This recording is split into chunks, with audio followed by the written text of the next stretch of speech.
Hi ಸ್ನೇಹಿತರೆ, ಎಲ್ಲ ನನ್ನ SSC GD ಎಸ್ಪರೆಂಟ್ಸ್ಗೆ ಜೈ ಹಿಂದ್. ಬಹಳ ಗೊಂದಲದೊಳಗಿದ್ದೀರಿ ಅನ್ಸುತ್ತಾ. ಯಾಕೆಂದ್ರೆ ಭಾಳಷ್ಟು ನಮಗೂ ಕೂಡ ಏನೂ ಹೇಳಕ್ಕೆ ಆಗ್ಲಾರ್ದಂಗೆ ಆಗ್ತಾ ಇದೆ. ಏನಪ್ಪ ಅಂತಂದ್ರೆ SSC GDದ ಕೀ ಆನ್ಸರ್ ಎಕ್ಸಾಮನ್ನು ಬರೋದು ಬಹಳ ದಿನ ಆಯಿತು. ಎಷ್ಟು ಇವತ್ತಿಗೆ ಟೋಟಲಾಗಿ 12 ದಿನ ಆಯಿತು ಎಕ್ಸಾಮ್ ಕ್ಲೋಸ್ ಆಗಿ. ಭಾಳ ಆದ್ರೆ ಎಕ್ಸಾಮ್ ಮುಗಿದ 5 ದಿನಕ್ಕೆ ಕೀ ಆನ್ಸರ್ ಬರಬೇಕಾಗಿತ್ತು. ಬರುತ್ತೆ ಅಂತ ಹೇಳ್ಸಿಂದ ಲಿಂಕ್ ಕೂಡ ಜನ್ರೇಟ್ ಮಾಡಿದ್ರೆ ಆ್ಯಕ್ಟಿವೇಟ್ ಮಾಡಲಿಲ್ಲ. ಅದಷ್ಟು ಎಲ್ಲ ಗೊಂದಲದಲ್ಲಿ ನಾವು ಕೂಡ ಸಿಕ್ಕಾಕೊಂಡು ಎಷ್ಟು, ಯಾಕಂದರೆ ನಿಮಗೆಲ್ಲ ಮಾಹಿತಿಗಳನ್ನು ತಿಳಿಸ್ಕೊಡ್ಬೇಕು. ಎಲ್ಲರೂ ಕೂಡ ಕೀ ಆನ್ಸರ್ನ ಚೆಕ್ ಮಾಡ್ಕೊಳ್ಳಿ, ಎಲ್ಲರಿಗೂ ಕೂಡ ಒಂದು ಖುಷಿ ವಿಚಾರ ಕೊಡ್ಬೇಕಂತ ಹೇಳ್ಸಿಂದ ಭಾಳಷ್ಟು ಪ್ರಯತ್ನ ಮಾಡ್ತಾಯಿದ್ವಿ. ಆ ಲಿಂಕ್ ಬಿಡ್ತಾರ, ಇವತ್ತು ಬಿಡ್ತಾರ, ನಾಳೆ ಬಿಡ್ತಾರ ಅಂತ ಹೇಳ್ಸಿಂದ ಪ್ರತಿಯೊಂದು ವೆಬ್ಸೈಟ್ SSC ವೆಬ್ಸೈಟ್ನಲ್ಲಿ ಸರ್ಚ್ ಮಾಡ್ತಾ ಹೋಗ್ತಾ ಇದ್ದೀವಿ. ಯಾವುದೇ ಥರನಾಗಿ SSC GD ಅವರು ಕೀ ಆನ್ಸರನ್ನು ಬಿಡ್ತಾ ಇಲ್ಲ. ಕೀ ಆನ್ಸರ್ ಬಿಡಲಾಗೋಸ್ಕರ ನಾನು ಈ ವಿಡಿಯೋನ ಮಾಡ್ತಾಯಿದ್ದೀನಿ ನಿಮ್ಗೆ. ಏನಪ್ಪ ಅಂತಂದ್ರೆ ಈ ಎಲ್ಲ ಕೀ ಆನ್ಸರ್ ಬಗ್ಗೆನ ಚಿಂತೆಯನ್ನು ಬಿಟ್ಟು ನೀವು ಏನು ಮಾಡಬೇಕಾಗಿರೋದೇನಪ್ಪ ಅಂತಂದ್ರೆ, ನೀವು ಕೀ ಆನ್ಸರನ್ನು ನೋಡ್ತಾ ಕುಂತಿರಪ್ಪ ಅಂತಂದ್ರೆ ಏನು ನಿಮ್ಗೆ ತೊಂದರೆ ಆಗುತ್ತೆ ಅಂತ ಹೇಳ್ಸಿಂದ ಅದನ್ನು ಕೂಡ ಹೇಳ್ತಾ ಹೋಗ್ತೀನಿ. ಫಸ್ಟ್ ಆಫ್ ಆಲ್ ನಿಮ್ಗೆ ಕೀ ಆನ್ಸರ್ ಬಗ್ಗೆಯನ್ನು ತೆಗೆದಾಕ್ಬಿಡ್ರಿ. ಯಾವಾಗ ಬಿಡ್ತಾರೆ ಅಂತ ಹೇಳೋಕ್ಕಾಗಲ್ಲ, ಅದು ಯಾವ ಕಾರಣಕ್ಕೋಸ್ಕರ ಅಂತ ಹೇಳ್ತಾ ಇದ್ದೀನಿ ಅಂದ್ಕೊಳ್ರಿ. ಹೋದ ಸರಿ ಡೆಲ್ಲಿ ಪೊಲೀಸಲ್ಲಿ ಕಾನ್ಸ್ಟೇಬಲ್ ಡೆಲ್ಲಿ ಪೊಲೀಸ್ ಅಂತ ಕರೆದಿದ್ರೆ, ಆ ಕರೆದಾಗ ರಿಟರ್ನ್ ಎಕ್ಸಾಮನ್ನು ಬರೆದ ಕೇಸಿಂದ ಕೀ ಆನ್ಸರ್ ಬಗ್ಗೆ ಭಾಳಷ್ಟು ಜನ ವೇಟ್ ಮಾಡ್ತಾ ಇದ್ರು. ಕೀ ಆನ್ಸರ್ನ ಬಿಡಲೇ ಇಲ್ಲ. ಕೀ ಆನ್ಸರ್ ಏನು ಮಾಡಲಿಲ್ಲಪ್ಪ ಅಂತಂದ್ರೆ ಬಿಡಲೇ ಇಲ್ಲ, ಬಹಳ ವೇಟ್ ಮಾಡಿಸಿದ್ರೆ. ವೇಟ್ ಮಾಡಿಸಿ ಏನು ಮಾಡಿಬಿಟ್ರಪ್ಪ ಅಂತಂದ್ರೆ ಡೈರೆಕ್ಟಾಗಿ ಕೀ ಆನ್ಸರ್ನ ಬಿಟ್ಟು ಕೇಸಿಂದ ಲಿಸ್ಟನ್ನು ಬಿಟ್ಬಿಟ್ರು. ಲಿಸ್ಟ್ ಬಿಟ್ಟು ಕೇಸಿಂದ ಬರೀ ಕೇವಲ 10 ದಿನಗಳು ಮಾತ್ರ ಅವರಿಗೆ ಫಿಸಿಕಲ್ಗೆ ಟೈಮನ್ನು ಕೊಟ್ಟರು. ಎಷ್ಟು ಕೊಟ್ರಪ್ಪ ಅಂದ್ರೆ ಕೇವಲ 10 ದಿನಗಳ ಫಿಸಿಕಲಿಗೆ ಟೈಮ್ ಕೊಟ್ಟರು. ಅಲ್ಲಿ ಏನು ಮಾಡಿಬಿಟ್ರಪ್ಪ ಅಂತಂದ್ರೆ ಫಿಸಿಕಲ್ನಲ್ಲಿ ಎಲ್ಲರೂ ಕೂಡ ಡಿಸ್ಕ್ವಾಲಿಫೈ ಆಗಿಬಿಟ್ರು. ಅದಕ್ಕೆ ಹೇಳ್ತಾ ಇದ್ದೀನಿ, ಸೆಂಟ್ರಲ್ ಗೌರ್ಮೆಂಟಲ್ಲಿ ನಂಬಕ್ಕೆ ಹೋಗ್ಬೇಡ್ರಿ. ಏನಪ್ಪ ಅಂತಂದ್ರೆ ಯಾವ ಟೈಮ್ನಾಗ ಕರೀತಾರೆ, ಯಾಕಂದ್ರೆ ಯಾರ ಕಡೆನೂ ರೂಲ್ಸ್ ಇರಲ್ಲ. ಅದು ಅವ್ರು ಏನು ಡಿಸಿಷನ್ ಮಾಡ್ತಾರೆ ಅದೇ ಡಿಸಿಷನ್ ಫೈನಲ್ ಆಗಿಬಿಡುತ್ತೆ. ನೀವೀಗ ಕೀ ಆನ್ಸರ್ ಬಿಟ್ಟು 15 ದಿನದಲ್ಲಿ ಫಿಸಿಕಲನ್ನು ಕರೆದ್ರೆ ನೀವೇನು ಮಾಡೋಕ್ಕಾಗಂಗಿಲ್ಲ. ನೀವೇನು ಸ್ಟ್ರೈಕ್ ಮಾಡಿದ್ರು ಅವ್ರೇನು ತಲೆ ಕೆಡಿಸ್ಕೊಳ್ಳುವುದಿಲ್ಲ SSC ಅಂತ ಹೇಳ್ತಾ ಇದ್ದೀನಿ. ಅದಕ್ಕೋಸ್ಕರ ಯಾವ ಸಿಚುವೇಶನ್ದಾಗ ಹೆಂಗಿರುತ್ತೆ ಅಂತ ಹೇಳ್ಸಂದ್ರೆ ಯಾರು ಹೇಳೋಕ್ಕಾಗಲ್ಲ. ಅವ್ರದ್ದು ಒಳಗಿನ ನ್ಯೂಸ್ ಕೂಡ ಯಾರಿಗೆ ಬಿಟ್ಟು ಕೊಡಲ್ಲ ಅವರು. ಅದಕ್ಕೆ ಹೇಳ್ತಾ ಇದ್ದೀನಿ, ಕರೆಕ್ಟಾಗಿ ತಿಳ್ಕೊಳ್ರಿ. ನೀವೇನಾದರೂ SSCಯಲ್ಲಿ ಎಕ್ಸಾಮನ್ನು ಚೆನ್ನಾಗಿ ಮಾಡಿದಿರಿ, 60ರಿಂದ 65 ನಮ್ಮದು ಕ್ರಾಸ್ ಆಗ್ತಾ ಇದೆ. ಮೇಲ್ ಪುರುಷರು ಮತ್ತು ಮಹಿಳೆಯರಿಗೆ ಹೇಳ್ತಾ ಇದ್ದೀನಿ, ನನ್ನ ರಿಕ್ವೆಸ್ಟ್ ನಿಮ್ಗೆ ಎಷ್ಟು ಮಂದಿಗೆ ಸರಿ ಅನಿಸ್ತದೋ ಎಷ್ಟು ಮಂದಿಗೆ ಕೆಟ್ಟ ಅನಿಸ್ತದೆಯೋ ಗೊತ್ತಿಲ್ಲ. ನಾ ಅನುಭವದ ಮಾತುಗಳನ್ನು ಹೇಳ್ತಾ ಇದ್ದೀನಿ ನಿಮ್ಗೆ. ಯಾಕಂದರೆ ನೀವು ಕೀ ಆನ್ಸರ್ ಬಂದ ಮೇಲೆ ನಾನು ಫಿಸಿಕಲ್ ಮಾಡ್ತಾನೋರು ಪರವಾಗಿಲ್ಲ. ಯಾಕಂದ್ರೆ ಫಿಸಿಕಲ್ ಸ್ಟ್ಯಾಂಡರ್ಡ್ ಇರ್ತಾರೆ ಅವರು. ಅವತ್ತ ಒಂದು 5 ದಿನ ಪ್ರಾಕ್ಟೀಸ್ ಮಾಡಿ ರನ್ನಿಂಗ್ ಹೊಡಿಯುವಂಥ ಜನಗಳ ಇದಾರೆ ನಮ್ಮ ಕರ್ನಾಟಕದಲ್ಲಿ.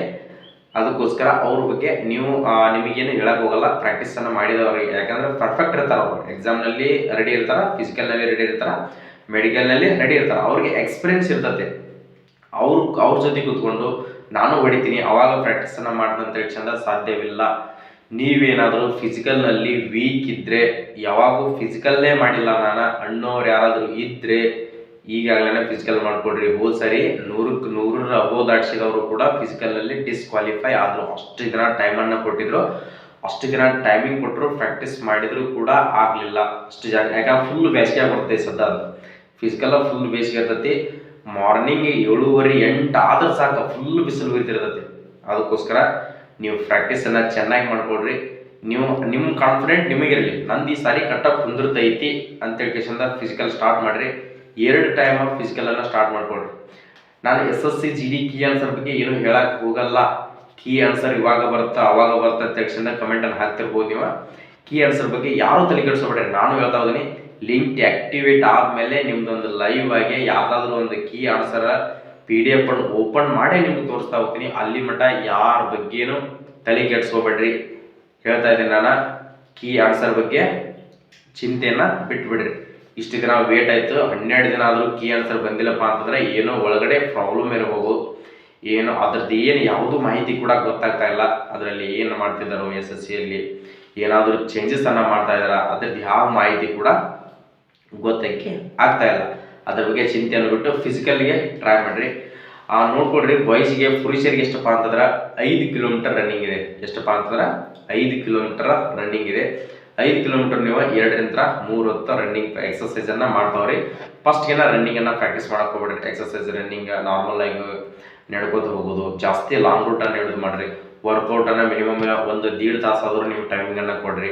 ಸ್ಟಡಿ ಮಾಡ್ತಾ ಇದ್ರಿ, ಡಿಗ್ರಿಯಲ್ಲಿ ಯಾಕಂದರೆ ಎಜುಕೇಷನ್ ಮಾಡ್ತಾ ಇದ್ರಪ್ಪ ಅಂತಂದ್ರೆ ಸುಸ್ತಾಗ್ತಾ ಇರ್ತೈತಿ. ಅದ್ರ ಬಗ್ಗೆ ನೀವು ಯಾಕಂದರೆ ಎಕ್ಸಾಮನ್ನು ಕ್ಲಿಯರ್ ಮಾಡ್ತೀನಿ ನಾನು ಈ ಸರಿ ಕಟ್ಟಕ್ಕೆ ಕುಂದಿರ್ತೈತೆ ಅನ್ನೋ ಕ್ಲಾರಿಟಿ ನಿಮ್ಗೆ ಇರ್ತೈತಿ. ಫಿಸಿಕಲ್ಲಿಗೆ ಭಾಳ ಲೇಜಿಯನ್ನು ಮಾಡಕ್ಕೆ ಹೋಗ್ಬೇಡ್ರಿ. ಅದಕ್ಕೆ ಏನೇನು ಬೇಕು ಅಷ್ಟೆಲ್ಲ ಸ್ಟೆಮಿನಾ ಅಂತ ತಿನ್ನಿರಿ. ಕಡಲೆ ಆಯಿತು, ಬೆಲ್ಲ ಆಯಿತು, ಕಾಳು ಕಡಿಗಳನ್ನು ಅವನ್ನೆಲ್ಲ ನೆನೆಯಾಕೊಂಡು ಇಟ್ಕೊಂಡು ಕೇಸಿಂದ ಡೈಲಿ ಇವೆಲ್ಲ ಉತ್ತತ್ತಿ, ಗೋಡಂಬಿ, ಮಣಕ ಎಲ್ಲೋ ವೇಸ್ಟ್ ಮಾಡ್ತಾ ಇರ್ತೀರಿ, ಎಲ್ಲೋ ಬೇರೆ ಅದನ್ನ ತಿಂದ ಕೇಸಿಂದ ಅವನ್ನೆಲ್ಲ ಫ್ರೂಟ್ಸ್ಗಳನ್ನು ಜಾಸ್ತಿ ಹಣ್ಣು ಹಂಪಲುಗಳನ್ನ ತಿನ್ಕೋತೈತ್ರಿಪ್ಪ ಅಂತಂದ್ರೆ ಬರೀ 2 ತಿಂಗಳು ನೀವೇನು ಫಿಸಿಕಲ್ ಮೂವ್ಮೆಂಟ್ ಅಷ್ಟೆಲ್ಲ ಎಫರ್ಟ್ ಹಾಕಿಸಿಂದ ಎಲ್ಲೋ ದುಡ್ಡು ಖರ್ಚು ಮಾಡೋದನ್ನ ಅಲ್ಲಿ ನೀವು ಹಾಕಿಸಿಂದ ತಿಂದ್ರಪ್ಪ ಅಂತಂದ್ರೆ ನೀವು ಫಿಸಿಕಲಿಗೆ ಸ್ಟ್ಯಾಂಡರ್ಡ್ ಸ್ಟೆಮಿನಾ ಕೂಡ ಬರ್ತೈತಿ. ಆರಾಮ್ಸಾಗಿ ನೀವು ರನ್ನಿಂಗ್ ಫಿಟ್ ಆಗಬಹುದು. ಮಹಿಳೆಯರಿಗೂ ಕೂಡ ಹೇಳ್ತಾ ಇದ್ದೀನಿ, ನೀವು ನಾರ್ಮಲ್ ಚಪಾತಿ ರೊಟ್ಟಿ ತಿನ್ನಕ್ಕೆ ಹೋಗ್ಬೇಡ್ರಿ. ನೀವು ಕೂಡ ಸ್ಟೆಮಿನಾ ಆಗುವಂಥ ಆ ಮಟೀರಿಯಲ್ಗಳನ್ನು ತೊಗೊಂಡ್ ಕಿಸಿಂದ ನೀವು ಕೂಡ ತಿನ್ನಿರಿ. ಆಗಲ್ಲ, ಯಾಕಂದ್ರೆ 16 ಮೀಟ್ರ್ ಹೊಡೆದು ಅಷ್ಟು ಸಲೀಸೆ ಅಲ್ಲ. ನೀವು ಕೂಡ ಸ್ವಲ್ಪ ಎಫರ್ಟ್ ಹಾಕಲೇಬೇಕಾಗುತ್ತೆ. ನೀವು ಕೂಡ ರನ್ನಿಂಗ್ ಪ್ರಾಕ್ಟೀಸ್ ಮಾಡಲೇಬೇಕು. ನೀವು ಕೂಡ ಗ್ರೌಂಡಿಗೆ ಇಳಿದ ಸರಿಯಾಗಿ ಪ್ರಾಕ್ಟೀಸ್ಗಳನ್ನು ಮಾಡಿಕೊಡ್ರಿ. ಈ ಮಾಹಿತಿಯನ್ನು ತಿಳಿಸ್ಬೇಕಂತ ನಾನು ಬಂದೆ. ಯಾರಾದರೂ ಇನ್ನೂ ಫಿಸಿಕಲ್ ಮಾಡ್ತಾ ಇಲ್ಲ, ಯಾಕಂದರೆ ಅಂತಿರ್ತಾರೆ ಕೀ ಆನ್ಸರ ಬಂದಿಲ್ಲ ಬಿಡು ಮರ ಫಿಸಿಕಲ್ ಮಾಡಿ ಏನು ಮಾಡೋದು, ಅಕಸ್ಮಾತ್ ನಾವು ಡಿಸ್ಕ್ವಾಲಿಫೈ ಆಗಿ ಅಂತಂದ್ರೆ ಈ ನೆಗೆಟಿವ್ ಥಿಂಕಿಂಗನ್ನು ಬಿಟ್ಬಿಡ್ರಿ. ಫಿಸಿಕಲ್ನ ಸ್ಟಾರ್ಟ್ ಮಾಡಿರಿ, ಇವತ್ತೇ ಸ್ಟಾರ್ಟ್ ಮಾಡಿರಿ. ಹೇಳೋಕ್ಕಾಗಲ್ಲ, ಕೀ ಆನ್ಸರ್ ಬಿಟ್ಟು 10 ದಿನಕ್ಕೆ ಫಿಸಿಕಲ್ ಕೂಡ ಇಡಬಹುದು. ಯಾಕಂದ್ರೆ ಯಾರು ಕಂಡಾರ ಒಳಗೆ ಅಂತ ಹೇಳ್ರಿ, ಯಾರು ನೋಟಿಸ್ ಕೂಡ ಅವ್ರು ಬಿಟ್ಟಂತೆ ನೋಟಿಸರ ಕರೆಕ್ಟ, ಅವ್ರು ಬಿಟ್ಟಂತೆ ಕೀ ಆನ್ಸರ ರೈಟ್ ಆಗುತ್ತೆ. ಈ ಮಾಹಿತಿಯನ್ನು ನಿಮ್ಗೆ ಶಾರ್ಟ್ ಆ್ಯಂಡ್ ಸ್ವೀಟ್ ಆಗಿ ತಿಳ್ಸಕ್ಕೆ ಬಂದೆ. ಏನಾದರೂ ನನ್ನಲ್ಲಿ ಏನಾದರೂ ತಪ್ಪು ಅಡಚಣೆಗಳಾಗಿದ್ದರೆ ಅಡ್ಜಸ್ಟ್ ಮಾಡ್ಕೊಳ್ರಿ. ಇಂಥವೆಲ್ಲ ನಿಮ್ಗೆ ಡೈಲಿ ಅಪ್ಡೇಟ್ಗಳನ್ನು ಕೊಡ್ತಾ ಇರ್ತೀನಿ. ಕೀ ಆನ್ಸರ್ ಅಂತ ಬಂದರೆ ನಿಮ್ಗೆ ನಾನು ಟೆಲಿಗ್ರಾಮ್ ಗುಂಪಲ್ಲಿ ಕೂಡ ಹಾಕ್ತೀನಿ. ಆ ಲಿಂಕನ್ನು ನಿಮ್ಗೆ ಆ ವಿಡಿಯೋ ಕೂಡ ಮಾಡಿ ಹಾಕ್ತೀನಿ. ಅದ್ರ ಬಗ್ಗೆ ಯಾರು ಡೌಟನ್ನು ಇಟ್ಕೊಳಕ್ಕೆ ಹೋಗ್ಬಿಡ್ರಿ. ಕೀ ಆನ್ಸರ್ದನ್ನು ತೆಗೆದು ಹಾಕಿಬಿಡ್ರಿ. ಫೈನಲ್ ಆಗಿ ಹೇಳ್ತೀನಿ, ಕೀ ಆನ್ಸರ್ ಬಗ್ಗೆ ತೆಗೆದು ಹಾಕ್ರಿ. ಫಿಸಿಕಲ್ಗೆ ಎಫರ್ಟನ್ನು ಹಾಕ್ರಿ. ಫಿಸಿಕಲ್ ಇವತ್ತಿಂದ ಇನ್ನೂ ಯಾರಾದರೂ ಸ್ಟಾರ್ಟ್ ಮಾಡಿರಪ್ಪ ಅಂದ್ರೆ ಇವತ್ತಿಂದ ರನ್ನಿಂಗನ್ನು ಪ್ರಾಕ್ಟೀಸ್ ಮಾಡ್ತಾ ಹೋಗ್ರಿ. ಡೈಲಿ ಎಕ್ಸಸೈಸನ್ನು ಮಾಡ್ತಾ ಇದ್ರಪ್ಪ ಅಂದ್ರೆ ನಿಮಗೆ ಕ್ಲಿಯರಿಟಿಯಾಗಿ ಸಿಗ್ತದೆ. ಇವೆಲ್ಲ ಮಾಹಿತಿಗಳನ್ನು ನಿಮಗೆ ಏನೋ ಇನ್ಫಾರ್ಮೇಷನಲ್ಲಿ SSC GD ಒಳಗೆ ಯಾವುದೇ ಮಾಹಿತಿಗಳಲ್ಲಿ ತಿಳ್ಕೊಬೇಕು ಅಂದ್ಕೊಂಡಿದ್ರೆ ನಮ್ಮ ಯೂಟ್ಯೂಬ್ ಚಾನಲನ್ನು ಈಗಾಗಲೇ ಒಂದು ಲೈಕ್ ಮಾಡಿರಿ, ಈ ವಿಡಿಯೋನ ಶೇರ್ ಮಾಡಿರಿ, ಸಬ್ಸ್ಕ್ರೈಬ್ ಮಾಡ್ಕೋದನ್ನ ಮರೆಯಕ್ಕೆ ಸ್ನೇಹಿತರೆ. ನೀವು ಸಬ್ಸ್ಕ್ರೈಬ್ ಮಾಡ್ಕೊಂಡ್ರೆ ನಾವು ಕೊಡುವಂಥ ಇಂಥ ಇನ್ಫಾರ್ಮೇಷನ್ಗಳು ಬೆಲ್ ಐಕನ್ ಮೇಲೆ ಕ್ಲಿಕ್ ಮಾಡಿ ಆಲ್ ನೋಟಿಫಿಕೇಶನ್ ಅಂತ ಕೊಟ್ಟರೆ ಬರ್ತಾ ಇರ್ತವೆ. ಸೊ ಜೈ ಹಿಂದ್, ಜೈ ಕರ್ನಾಟಕ.